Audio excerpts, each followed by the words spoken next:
اسلام کو چیلنج کرنے والے بہت آئے اور بہت گئے، اسلام کا کچھ نہ بگاڑ پایا نہ آگے کچھ بگاڑ سکتا ہے۔ میں بات کر رہا ہوں مارکیٹ میں پھر ایک اسلام کو چیلنج کرنے والا نیو ورژن لانچ ہوا ہے۔ ان بھکت اسے دیکھ کر بڑی تیزی کے ساتھ ڈاؤن لوڈ کر رہے ہیں، لیکن آئیے ہم دیکھتے ہیں اپنے چینل پر کیا اس کے سوال میں واقعی دم ہے۔ اس کا دعویٰ ہے کہ جو میرے 5 سوالوں کا جواب دے دے تو میں اسلام قبول کر لوں گا۔ آئیے دیکھتے ہیں اس کے سوال کیا ہے اور سوال میں دم ہے یا نہیں، یا پھر جہالت بھری پڑی ہے۔ اگر آپ یہاں رکھنا چاہیں، جن کے جواب آپ تلاشنا چاہتے ہیں اور کہتے ہیں کہ اگر ان کے جواب مل گئے تو اسلام آپ واپس قبول لیں گے، ہم بھی کہتے ہیں کہ شاید یہ سوال آپ کے سن کر اگر کوئی بھی اسکالر جواب دینا چاہے گا تو اس کو سامنے آمنے آپ بیٹھا کر ہم آپ دونوں کو بحث کرائیں گے۔ تو آپ اپنے سوالات اگر ایک بار بتا سکیں جو آپ کے ذہن میں آتے ہیں، جن کے جواب آپ چاہتے ہیں۔ میں میجر 5 سوال آپ کو بتاتا ہوں جو میرے مین ہیں۔ اگر ان 5 سوالوں کا بھی مجھے کوئی سیٹسفائیڈ جواب دے دیتا ہے تو میں اسلام کو واپس قبول کروں۔ بالکل بھی نہیں، آپ کو مسلمان بننے کی ضرورت نہیں ہے، نہ ہی مسلمانوں کو آپ کی ضرورت ہے۔ ہاں، اگر آپ اسلام قبول کرتے ہیں اس میں آپ کا فائدہ ہے، آپ جہنم سے بچو گے، ہم مسلمانوں کا کوئی فائدہ نہیں ہے۔ اس لیے یہ رٹ لگانا آپ بند کریں کہ میں مسلمان بن جاؤں گا، مسلمان بن جاؤں گا۔ نہ ہی اسلام کو آپ کی ضرورت ہے، نہ ہی مسلمانوں کو آپ کی ضرورت ہے۔ اور یہ صرف 5 کوشچن ہے میرا کوشچن نمبر 1 یہ ہے سب سے مین کہ ایک خدا، ایک خالق کائنات جس نے ساری دنیا کو بنایا ہے، کافر بھی اسی نے بنایا ہے، مسلم بھی اسی نے بنایا ہے، جیوز بھی اسی نے بنایا ہے، کرسچن بھی اسی نے بنایا ہے۔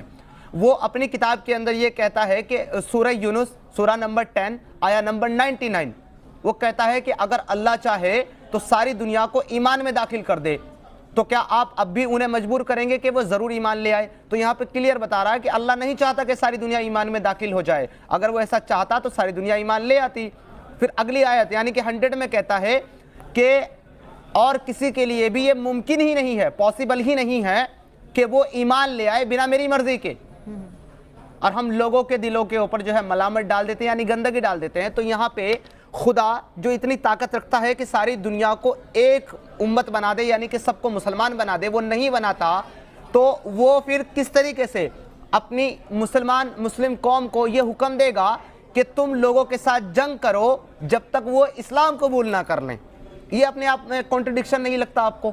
تو یہ قرآن کے اندر میرا پہلا سوال یہ ہے کہ قرآن کے اندر اتنا کنٹرڈکشن کیوں ہے؟ ایک جگہ کہتا ہے کہ لکم دینکم ولی دین، کہ تم اپنے دین پر، میں اپنے دین پر۔ دوسری جگہ کہتا ہے ان اللہ دین اللہ الاسلام، یعنی کہ صرف اسلام ہی دین ہے۔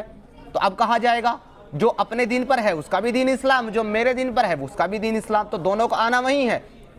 دراصل یہ کہنا چاہ رہے ہیں کہ اللہ کے پاس اتنی طاقت تھی کہ وہ سب کو مسلمان بنا سکتا تھا، تو سب کو مسلمان کیوں نہیں بنایا؟ اگر سب کو مسلمان نہیں بنایا تو اس کا مطلب ہے کہ اللہ سب کو مسلمان دیکھنا نہیں چاہتا۔ یہ اس کے جواب کا سوال کا خلاصہ ہے اصل میں۔ تو اس کا مختصر سا جواب یہ ہے کہ اللہ نے اس آیت کے اندر اپنے قدرت کا اظہار کیا ہے، اپنے پاور کا اظہار کیا ہے کہ اگر وہ چاہے تو ایک پل میں سب کو مسلمان کر دے، جیسا کہ اس نے فرشتوں کو مسلمان بنا دیا ہے۔ لیکن اس پاور کا یوز، اس پاور کا استعمال، اس قدرت کا اظہار انسانوں پر نہیں کیا۔ اگر اللہ اس قدرت کا اظہار انسانوں پر کر دیتا تو اچھائی اور برائی کا کنسپٹ ہی ختم ہو جاتا، پھر امتحان کا تو کنسپٹ ہی ختم ہو جاتا۔ اسی لیے اللہ تعالیٰ نے انسانوں کو اختیار دیا ہے کہ تو اپنی مرضی سے ہماری طرف آ یا اپنی مرضی سے جہنم کی طرف جا۔ دوسرا تفصیلی جواب یہ ہے کہ بہت سارے ایکس مسلم، مرتد، ناستک، ایتھیسٹ وغیرہ یہ کہتے ہیں کہ دیکھو بھائی، ہدایت اور گمراہی تو اللہ کے ہاتھ میں ہے۔ قرآن میں کہتا ہے کہ وہ جسے چاہتا ہدایت دیتا ہے، جسے چاہتا ہے گمراہ کر دیتا ہے۔ تو اب اگر کوئی ناستک ہو گیا، غیر مسلم ہو گیا، مشرک ہو گیا، ایکس مسلم ہو گیا، تو اس میں اس بندے کا کیا قصور ہے؟ قصور تو اللہ کا ہے نا کہ اس نے اسے ہدایت نہیں دی، گمراہی دیا، اس لیے وہ ناستک ہو گیا، ایتھیسٹ ہو گیا،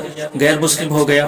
اگر وہ ہدایت دیتا تو مسلمان ہوتے۔ اس کے جواب میں آپ کے سامنے سورہ نساء آیت نمبر 115 کی آیت پڑھنا چاہتا ہوں۔ یہ بتانا چاہتا ہوں کہ اللہ کسے گمراہ کرتا ہے اور کسے ہدایت دیتا ہے۔ وَمَن يُشَاقِقِ الرَّسُولَ مِن بَعْدِ مَا تَبَيَّنَ لَهُ الْهُدَى وَيَتَّبِعْ غَيْرَ سَبِيلِ الْمُؤْمِنِينَ نُوَلِّهِ مَا تَوَلَّى وَنُصْلِهِ جَهَنَّمَ۔ اور جس نے رسول کی مخالفت کی بعد اس کے کہ ہدایت اس پر کھل چکا ہے اور مسلمانوں کا راستہ چھوڑ کر دوسرا راستہ چلے، تو ہم اسے اسی حال پر چھوڑ دیں گے اور اسی طرح جہنم میں داخل کر دیں گے۔ تو نُوَلِّهِ مَا تَوَلَّى، ہم اس کے اسی کے حال پر چھوڑ دیں گے، ہاتھ پکڑ کر نہیں لائیں گے ہدایت کی طرف، کیونکہ اس نے خود گمراہی کا راستہ چنا ہدایت کو چھوڑ کر۔ وَنُصْلِهِ جَهَنَّمَ، اور